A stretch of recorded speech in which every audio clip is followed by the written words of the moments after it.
señor rector, señora decana Clara Sharansky, autoridades académicas, colegas, amigos, visitantes, gracias.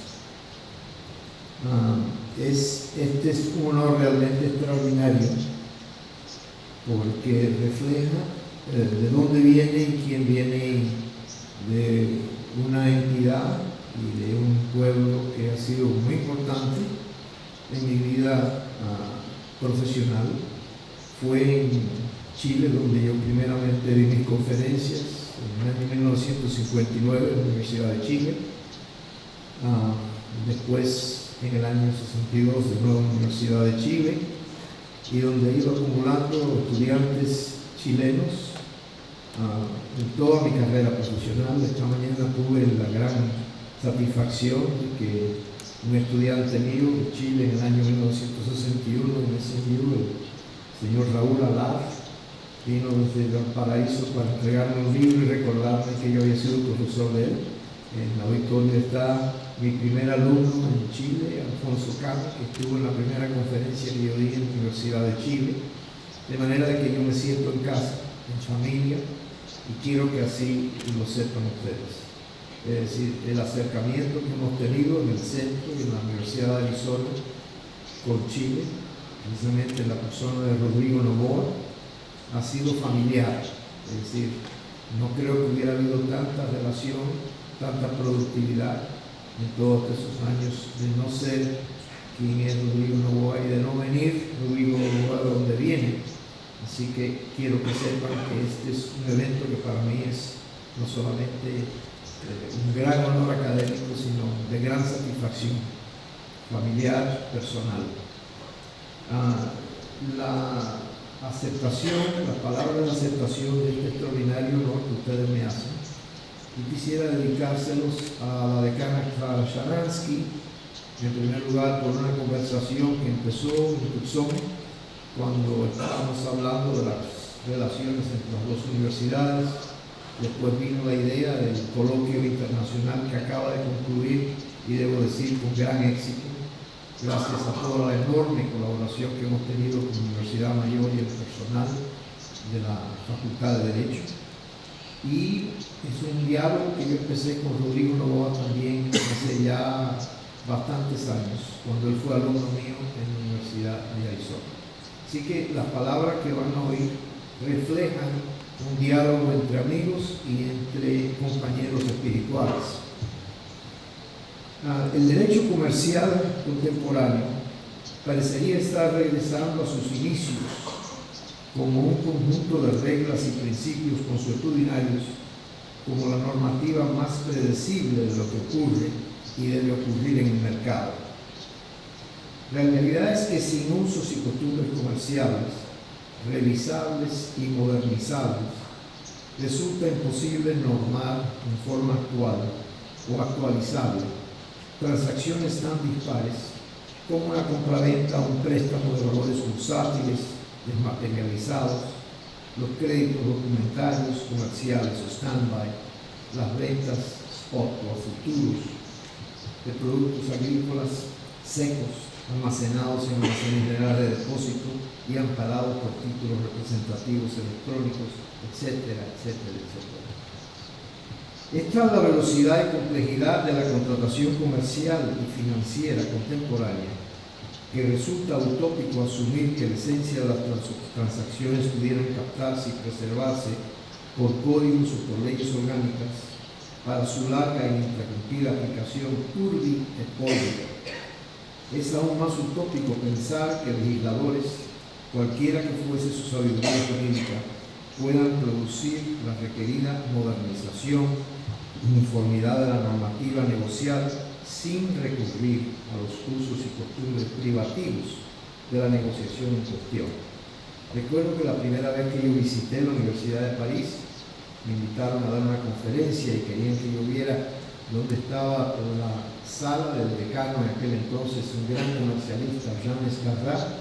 Me señalaban dónde Jean Escarrat había escrito el Código de Comercio para Egipto, y me decían que como gran proeza intelectual, me podían asegurar que Janes Carrá nunca había puesto un pie en Egipto.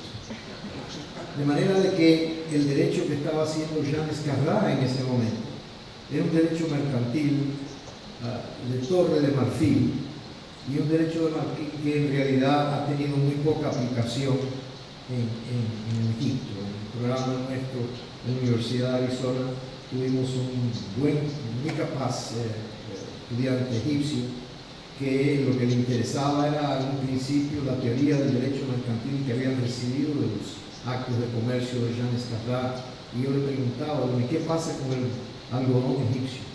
¿Qué tipo de interpretación norma el algodón egipcio, del cual depende gran parte de la economía del Egipto?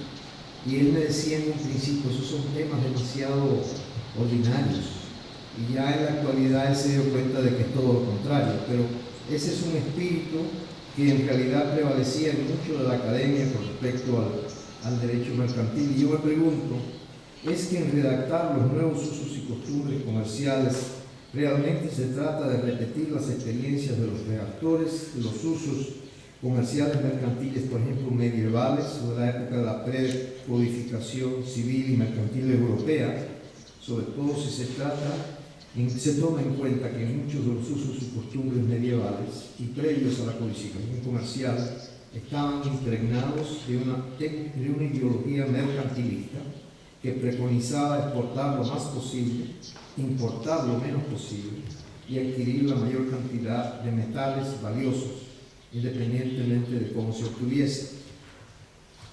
¿O es que hemos aprendido el por qué tantos de aquellos usos y costumbres perdieron su viabilidad, y mientras tanto que otros muchos de sus sustitutos continúan gozando de viabilidad y universalidad a pesar de su adopción en ciertos casos ya por más de un siglo? Mi respuesta es que tenemos suficientes experiencias negativas con prácticas comerciales que no lograron su objetivo por más de un milenio, de frustrados intentos de redacción, a pesar de la calidad jurídica de sus redactores.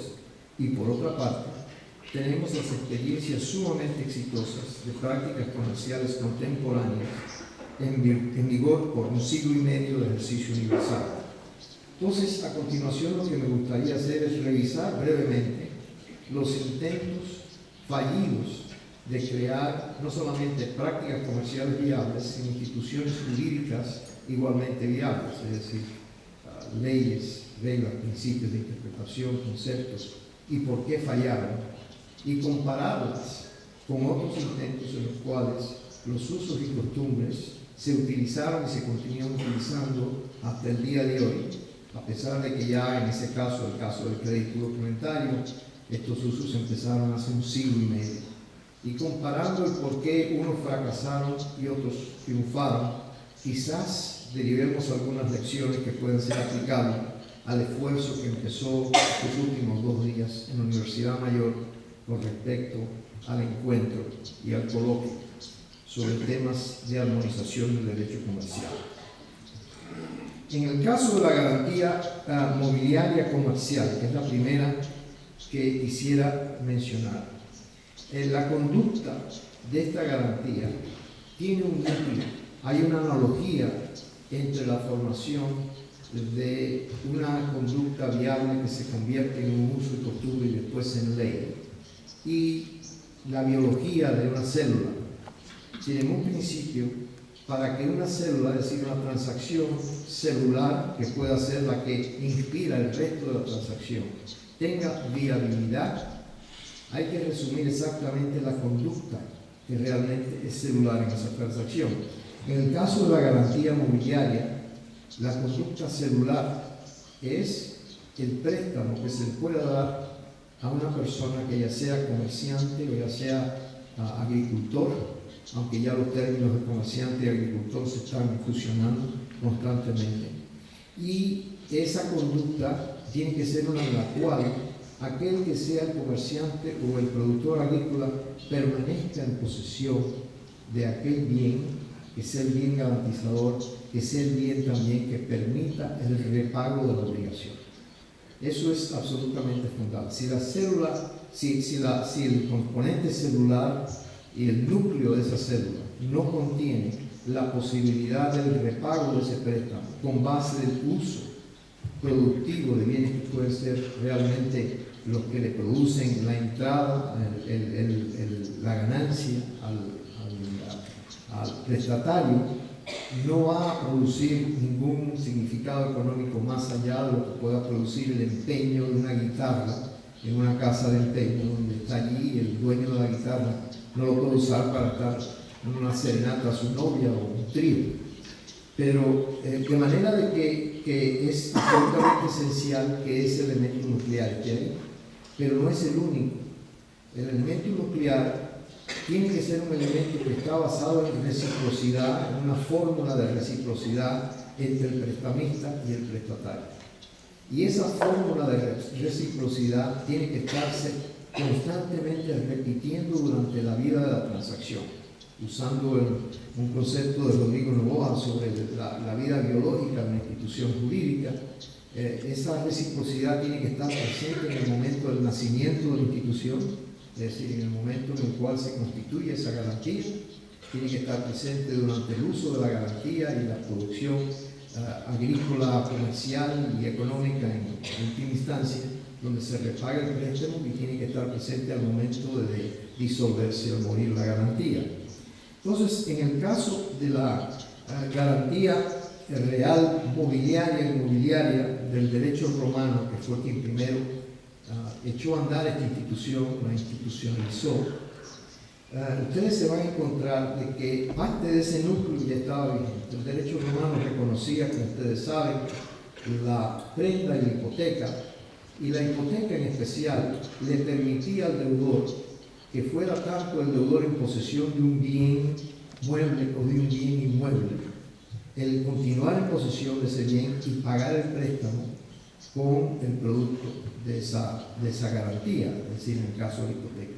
En el caso de la prenda, había que desposeerse, dárselo al acreedor y finalmente perdía producto, es decir, no se podía repagar tan fácilmente ese préstamo.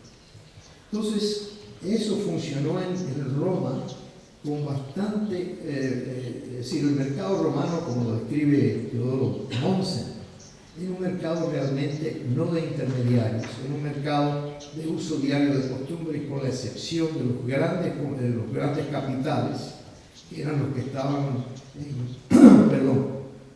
usando los barcos para estar transportando productos que se importaban o se exportaban, que eran muy pocos. Pero el mercado local es un mercado de consumo, no es un mercado de producción o de producción y de intermediación.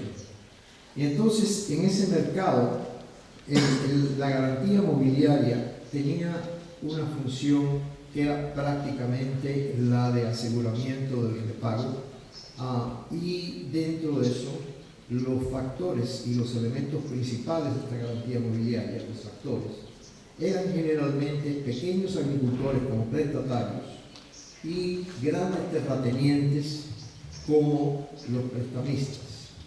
Y como ustedes saben, el famoso censor romano Catón hacía referencia al romano ideal. Él decía que el romano ideal no era el comerciante lo veía muy inferior a todos los otros.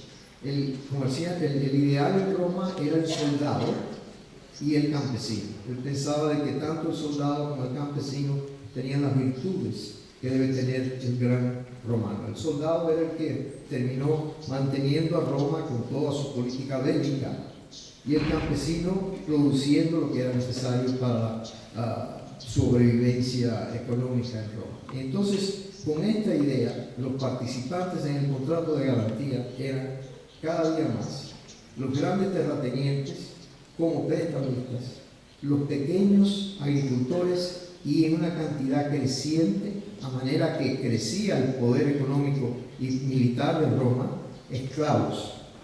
Entonces, esa relación de la garantía mobiliaria en Roma era una relación entre grandes terratenientes que tenían gran poder contractual y, por otra parte, el pequeño agricultor más y los esclavos.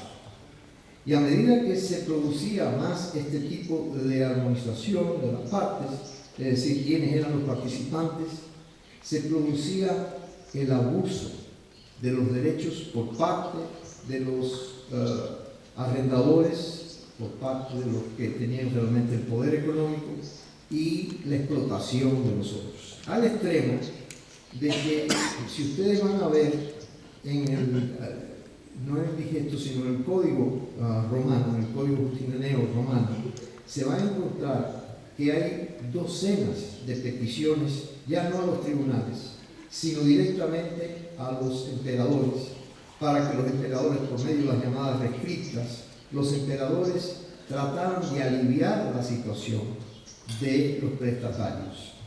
Constantemente existía el abuso del remedio, por ejemplo, saben ustedes, la lex comisoria, el pacto comisoria, por el cual el deudor perdía la propiedad sobre el bien prendado fácilmente o hipotecado, y como eso, otra serie de prácticas que en realidad estaban destruyendo la relación acreedor-deudor y con ello las prácticas que pudiesen sobrevivir esta transacción, que pudieran crearla de una forma viable y utilizable generación tras generación. De manera de que cuando cesa ya el Imperio Romano y cuando ya viene la época de la decadencia de Roma, no existía realmente una garantía mobiliaria viable, no era viable. Le faltaban dos requisitos. Perdón. Uno, el requisito de la reciprocidad en cuanto a los derechos y obligaciones de las partes. Y el otro requisito era la ignorancia de los derechos del tercero. Es decir, si llegaba un tercero que no sabía de que había existido la garantía mobiliaria y le pedían prestado dinero para seguir objetando el fondo o el negocio, lo que fuese, ese tercero no sabía si existía algún derecho previo que lo protegiese o le afectase sus derechos. No existía, en otras palabras, la institución del registro público en Roma. Lo que sí existían eran, sobre todo en el aspecto guerrero de Roma, en la adquisición de la propiedad, incluso el concepto de la posesión, la publicidad era la publicidad de militar, el plantar una bandera, subasta, y decir esto es mío o esto se adquiere de esta manera. Pero no existía la idea de un registro funcional. De manera de que cuando termina la época de gobernancia del derecho romano, no le da Roma al mundo lo que muy fácilmente le pudo haber dado, porque los juristas romanos, que eran los que en realidad le dieron carácter y vida a esta institución entre las partes, eran en primer lugar muy favorables a los aristócratas y a los grandes terratenientes, y en segundo lugar no les interesaba el hecho de proteger a las partes con igualdad, con excepción de algún que otra fórmula pretoriana o de algún rescripto del emperador en turno, pero por lo general era una institución muy desigual, donde la desigualdad contractual de las partes impedía que asumiera un uso y costumbre que realmente pudiera ser viable a través del tiempo.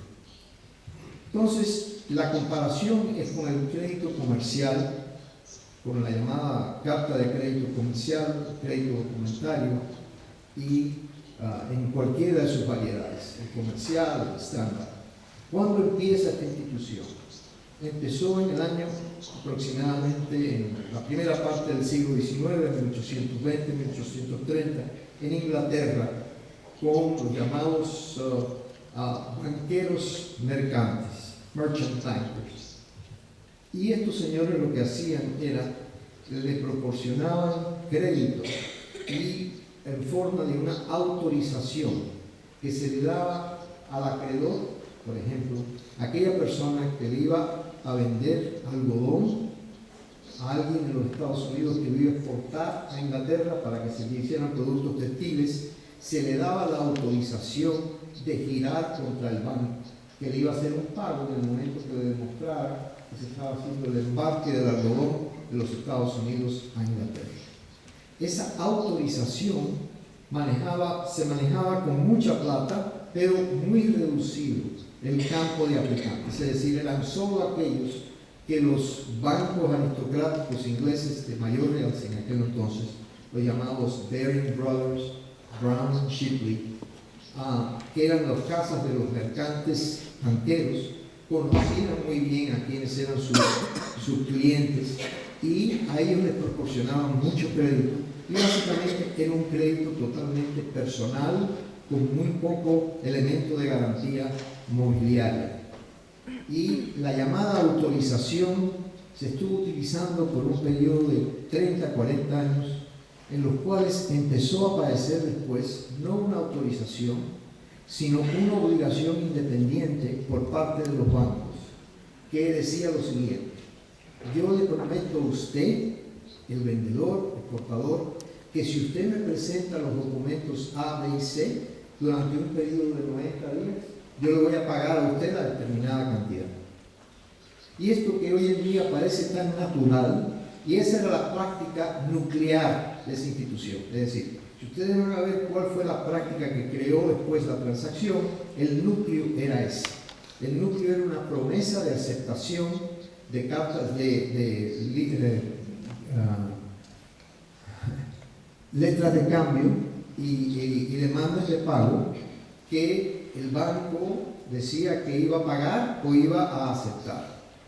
Curiosamente, desde el punto de vista del derecho formal de los títulos valores, esa aceptación que se había hecho por el banco con anticipación de la presentación de la letra de cambio era problemática porque, como ustedes saben, en el derecho cambiario la aceptación siempre se hace generalmente en la columna izquierda a la parte de abajo del rectángulo que es la letra de cambio. En este caso se estaba haciendo una aceptación previa a la emisión de la letra de cambio y era vinculatoria sobre el aceptante. Vinculatoria sobre el aceptante. Es decir, desde el momento en que ese señor decía yo voy a aceptar, estaba realmente comprometido. Eso que hoy nos parece que es totalmente normal y consuetudinario, no lo era en ese momento. No lo era en Francia, por ejemplo. Como ustedes saben, el derecho francés tiene el concepto de la policitación, que dice que cuando yo le hago una oferta a usted de aceptar algo, si yo no lo acepto, si no lo acepta la otra parte, no es válida la promesa. Aquella promesa que llamó después, caracterizó el derecho comercial, el código comercial, el BIB, como promesa firme, es decir, desde el momento en que le digo que estoy comprometido por el tiempo de la promesa, eso no existía ni en el derecho francés, ni en el derecho español. Existió después en el derecho alemán, pero fue empezado con esta figura de una promesa que diga yo me comprometo a pagarle en el momento en que usted me presente la letra de cambio. Y yo ni siquiera había firmado la letra de cambio con anterioridad. Es una promesa firme. ¿Qué caracteriza una promesa firme? La promesa firme lo que caracteriza es el darle algo de valor a una parte que no está dando inmediatamente nada de valor a cambio de ella. El recipiente de esa promesa está recibiendo un valor económico y no está pagando nada en ese momento por ese valor económico. Y la pregunta es, ¿por qué empezó en Inglaterra? ¿Por qué motivo es que eso sucedió en Inglaterra? Y no solamente sucedió en Inglaterra, sino desde el siglo XVIII en Inglaterra. Inglaterra era el país en el mundo donde más crédito existía. Había crédito para todo, desde el consumidor hasta el exportador. Se les llamaba crédito, tenían distintos nombres, es decir, en la escala social, si era un crédito internacional estaba bien, que era un tradesman, y el otro abajo era un shopkeeper, es decir, una persona muy abajo. Pero existía el crédito a todo nivel. ¿Y por qué sucedió eso en Inglaterra? Sucedió en Inglaterra, yo incluso la primera vez que leí un libro muy simpático, la autobiografía de Mark Twain, yo me encuentro que Mark Twain está describiendo Inglaterra, que él no conocía, y dice, ¿qué país más generoso este? Dice, hay un grupo de gente escuálidos por la calle cantando una música horrible, que no suena bien, y ahí están las monedas que les tira todo el mundo. Y yo no tiraría ninguna moneda si esta gente está... Es decir, ¿por qué esa generosidad? Él veía una generosidad, él da algo. Entonces, da la casualidad que se publicó un libro muy importante en la antropología jurídica que se llama El regalo, de un antropólogo Mauss, en el cual él explica que la transformación de Inglaterra entre un país feudal a un país comercial, y quizás el país más comercial en el mundo en el siglo XVIII y XIX, en gran parte se llevó a cabo por la idea del regalo. En el mundo feudal de Inglaterra, donde en realidad no existían los mercados y no existían salarios, para que alguien progresara en ese mundo feudal muchas veces se utilizaba el regalo al que estaba por encima de la escala social.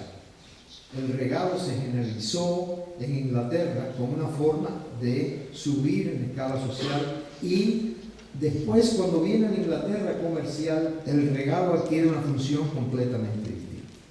La función del regalo, el dar algo de valor, se convierte en un vehículo para ganar la confianza del otro. Con darle algo, Mauss decía de que cuando uno hace un regalo, uno crea un vínculo permanente con otro, sobre todo si es algo de valor. Si está dando algo de uno, sí, que está beneficiando al otro y sin ningún motivo aparente. Entonces, si ustedes se van a ver a esta promesa del banco en el crédito comercial irrevocable que dice: yo le prometo a usted, a quien yo no conozco, tal cantidad de plata si usted me presenta estos documentos, de entrada a la institución entra a la vida comercial como una práctica viable, en el sentido de que está creando credibilidad y confianza. Y a partir de ese momento, alrededor del año 1850, comienzan las prácticas de este tipo de crédito a multiplicarse más y más, hasta el momento que llegó a ser el instrumento más utilizado en todo el mundo para pagar exportaciones e importaciones. ¿Por qué? De nuevo, ¿por qué? ¿Y cuál es el contraste entre esta institución y lo que pasó en el derecho romano con la garantía mobiliaria? En primer lugar, si ustedes van a ver el segundo elemento de ese componente nuclear de esa práctica, se van a encontrar de que siempre existía reciprocidad. Las prácticas en el derecho del crédito comercial son prácticas que cada cual incorpora una medida de reciprocidad. A mí me tocó verificarlo cuando yo estaba redactando las reglas UCP 500, que, como estaba diciendo Clara, están siendo aceptadas en 160 países. Una de las preguntas que yo le hacía a los bancos era, por ejemplo, ¿qué entiende usted por el concepto de negociación? ¿Qué entienden ustedes por el concepto de negociación de una letra de cambio en el crédito documentario? Y algunos bancos me decían: yo entiendo por negociación simplemente examinar el documento y ver si está de acuerdo con el crédito, y ya con eso yo tengo un derecho a una comisión por la negociación. Entonces le pregunto a un banco en la ciudad de Chicago, un banco muy importante en aquella época, y al presidente del banco y al director del departamento de crédito documentario, le pregunto a este señor: bueno, le voy a dar un ejemplo. Ahora viene una carta de crédito del Deutsche Bank de Alemania, donde están prometiendo que ellos le van a pagar X a la Motorola, que está en Chicago, por el envío de tantos productos de la Motorola. Y llega la Motorola y le dice a ustedes: aquí está mi conocimiento de embarque, mi guía de embarque, aquí está mi factura, aquí está la póliza de seguro. Negocien el crédito, es decir, el crédito todavía no se pagaba en ese momento, era de 90 días, por ejemplo.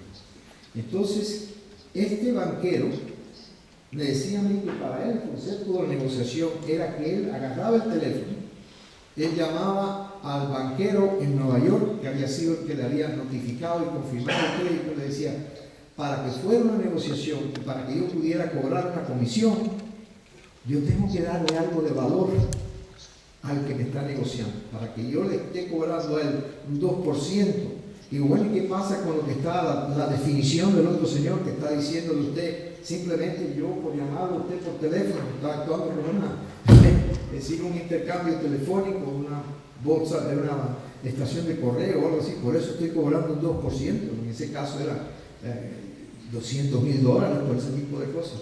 Y entonces me decía: lo que usted es un desgraciado, usted está jugando con mi dinero, él es el que está asumiendo, yo soy el que está asumiendo la responsabilidad de que los documentos estén bien, y este se está lucrando con algo que es mío, y ya está, ni siquiera yo le puedo cobrar al otro, a mi cliente, una comisión, porque realmente no le he dado nada. Y el otro: Sometimos un cuestionario a todos los banqueros que estaban operando en esta área, en todo el mundo, alrededor de 900 cuestionarios.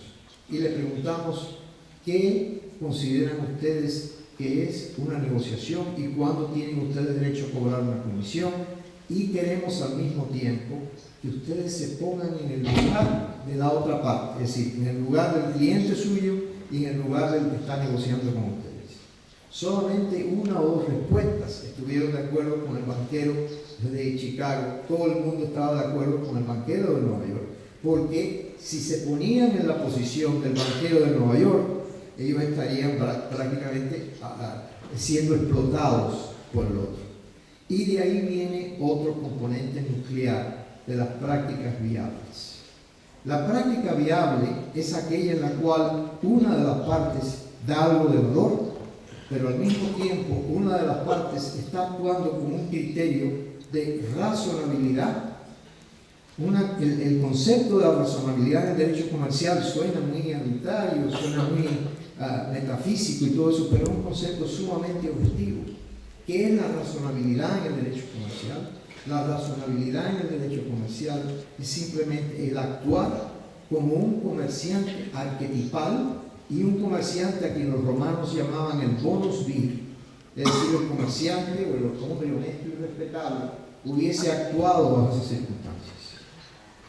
Esos dos conceptos de la reciprocidad y el concepto de la razonabilidad son los que en realidad le dan a las prácticas comerciales su permanencia y su viabilidad. Y finalmente la respuesta viene de la conversación que tuvimos con Clara, porque yo le contaba a Clara de un libro de un gran biólogo, quizás uno de los más respetados en el mundo hoy en día, sociobiólogo, Edmund Wilson, en que hablaba de la conquista de la tierra por los insectos y por las entidades que más han vivido, que más perdurabilidad tienen por el mundo. Él decía, bueno, está la hormiga, están las abejas, están los termites, están los murciélagos y está el Homo sapiens. ¿Y qué tienen todos ellos en común? Lo que tienen en común es que saben cooperar los unos con los otros. Las hormigas saben cooperar con las hormigas, las abejas con las abejas, etc. En hacer algo en común. Tienen esa posibilidad. Ese es un elemento en común. El otro es que tienen una combinación de altruismo y de egoísmo, pero en la fórmula realmente viable.